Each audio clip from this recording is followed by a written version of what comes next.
प्यारे बच्चों, आज हम पढ़ेंगे कक्षा 8 बसंत भाग 3 का जो 12वां पाठ है सुदामा चरित, वो जो लिखा है नरोत्तम दास जी ने। और तो सुदामा चरित में सुदामा का नाम सुन के आप लोग समझ गए होंगे कि सुदामा कौन थे। तो मैं बता रही हूँ, सुदामा कृष्ण के परम मित्र थे बचपन के। और इस पाठ में सुदामा और कृष्ण की जो मित्रता है उसके का एक मार्मिक वर्णन किया गया है। तो जब सुदामा अत्यधिक दीनहीन दशा में होते हैं तो जो उनकी पत्नी होती है वो पत्नी कहती है कि आप अपने मित्र कृष्ण के पास क्यों नहीं जाते, वह तो सभी के दुखों का निवारण करते हैं, वह आपके दुखों को भी दूर करेंगे। तो सुदामा बार बार इनकार करते हैं, परंतु जब अपने बच्चों की दशा देखते हैं, अपनी पत्नी की दशा देखते हैं, तो वह निश्चय करते हैं कि वह एक बार कृष्ण से मिलने के लिए अवश्य ही जाएंगे द्वारिका। तो इस पाठ में भी जब वो द्वारिका पहुंचते हैं तो तब द्वारपाल उन्हें रोकता है और उन्हें रोककर पूछता है कि तुम कौन हो। वह अपनी दशा का यहाँ पर वर्णन कर रहे हैं और द्वारपाल अंदर जाकर कृष्ण से उस सुदामा की दीनहीनता और उसकी किस प्रकार का उनका वेशभूषा है, यह सब कृष्ण को बताते हैं। तो देखिए, शीश पगा न झगा तन में, प्रभु जान को आहि बसे को के ही ग्रामा, धोती फटी सी लटी दुपटी, अरूपाय उपा नहीं को नहीं सामा, द्वार खड़ो द्विज दुर्बल एक, रहियो चकिसों वसुधा अभिरामा, पूछत दीन दयाल को धाम, बतावत अपनो नाम सुदामा। तो शीश, शीश का मतलब सिर, पगा का अर्थ है पगड़ी, झगा, झगा का अर्थ है कुर्ता, के ही कौन, ग्राम गांव, लटी लटकाना, दुपट्टी अंगूछा, पाय पैर, उपानह जूते, शामा चिन्ह, द्वार अर्थात दरवाजा, द्विज ब्राह्मण, दुर्बल कमजोर, चकिसो चकित हैरान, वसुधा धरती, अभिराम सुंदर, दीनदयाल गरीबों का पालन करने वाला, धाम भवन, बतावत बताता है, आपनो मतलब अपना। तो यहाँ पर उस घटना का वर्णन किया गया है जब सुदामा अपनी पत्नी की बात मानकर द्वारिका कृष्ण से मिलने के लिए जाते हैं।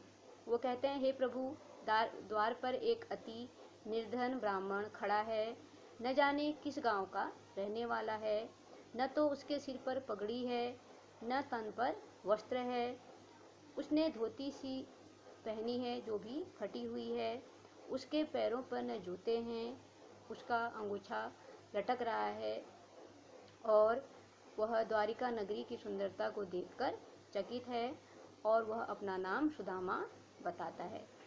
तो हे दीनों पर कृपा करने वाले श्री कृष्ण के भवन का पता पूछ रहा है। ठीक है, अगला देखिए। ऐसे बेहाल बिवाइन सो, पग कंटक जाल लगे पुनि जोए, हाय महादुख पायो सखा, तुम आए इते किते दिन खोए।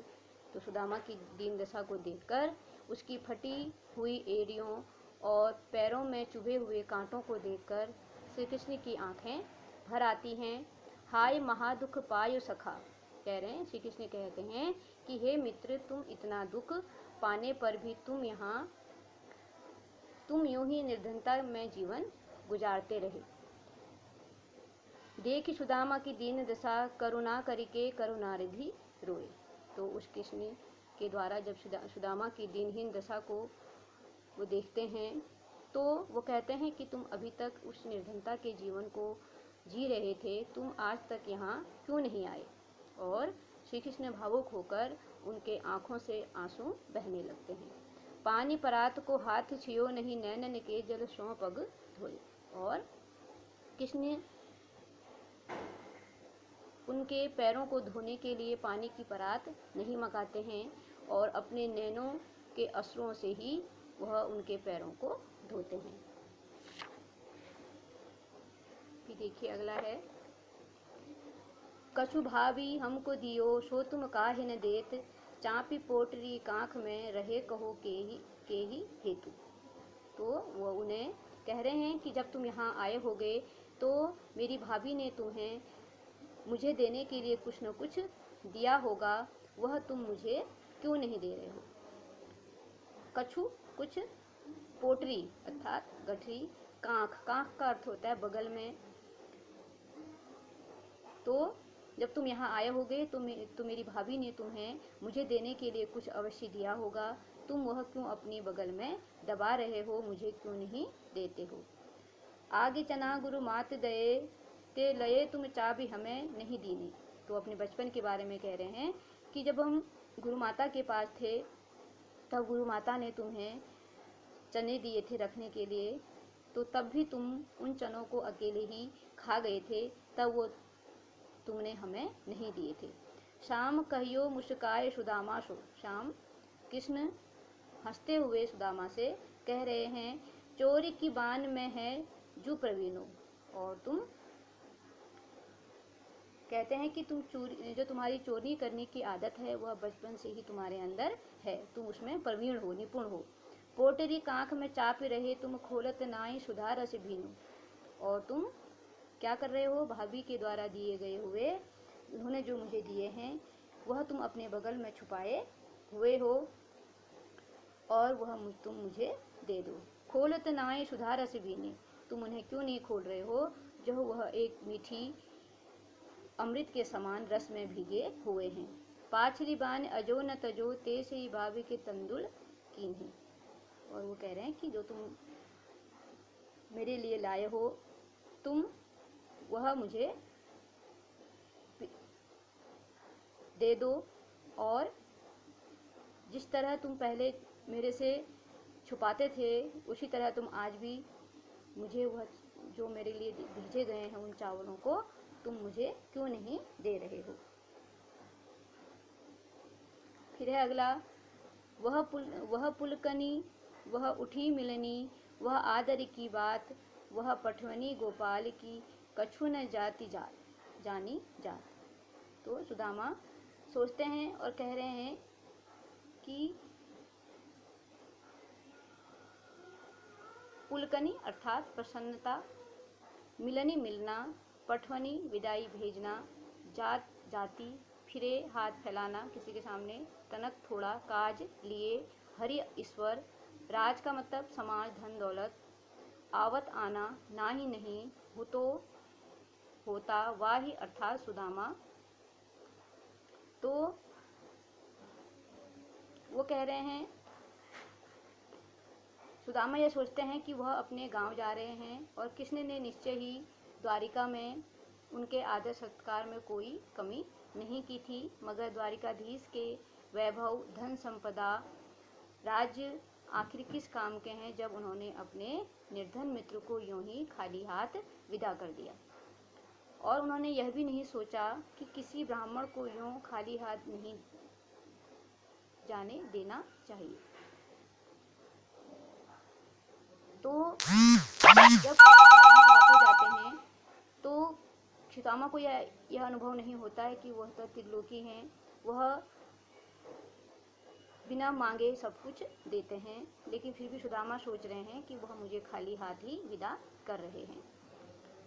घर घर कर ओढ़त फिरे तनक दही के काज, कहा भयो जो भयो अब भयो, हरि को राज समाज, हों आवत नाय हो तो वाही पठयो ठेल, अब कहियो समुझाई के बहुधन धरो सके।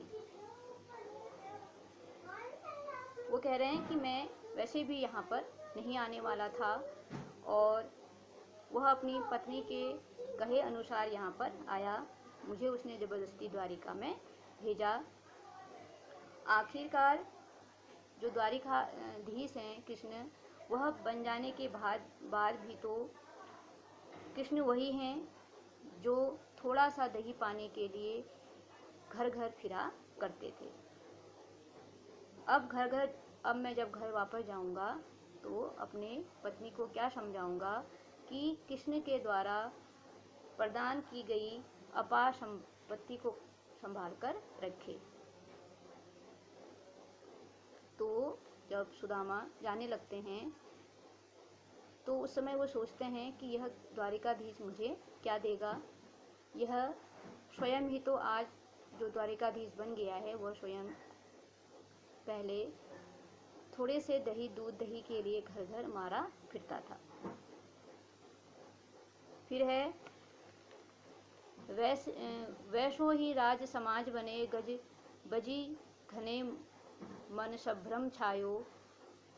वैसे ही मतलब उसी तरह राज समाज वैभव धन संपदा, गज हाथी, बाजी अर्थात घोड़ा, घने बहुत, संभ्रम मतलब संदेह।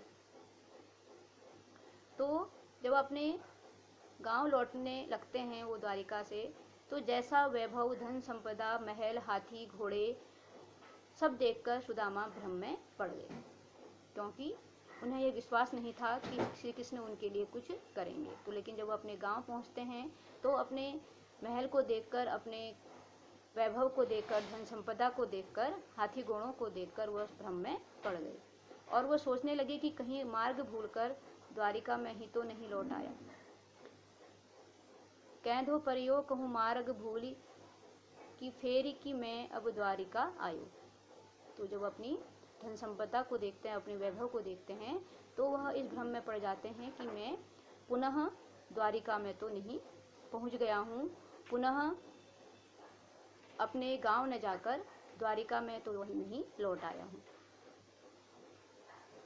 भवन बिला की वे को मन लोचत सोचत ही सब गांव मझायो। और वह अपने गांव न पहुंचकर वह अपने सब जगह अपने गांव को ढूंढता फिरता है, क्योंकि वह उसका जो धन संपदा है, वैभव है, वह सब बढ़ चुका है।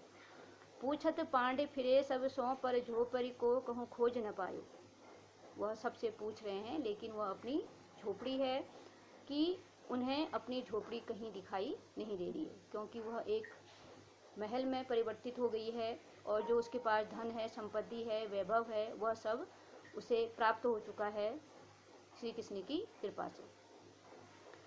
कह वह टूटी सी छानी हती कहें कंचन को अब धाम सुहावत। कह का अर्थ कहाँ, छानी अर्थात झोपड़ी, कह कहाँ, कंचन सोना, धाम भवन, पग पैर, पनही जूती। सुदामा जो अभी तक गरीब का जीवन व्यतीत कर रहे थे, जब वह द्वारिका से लौटते हैं तो उनकी स्थिति पूरी तरह से बदल चुकी है।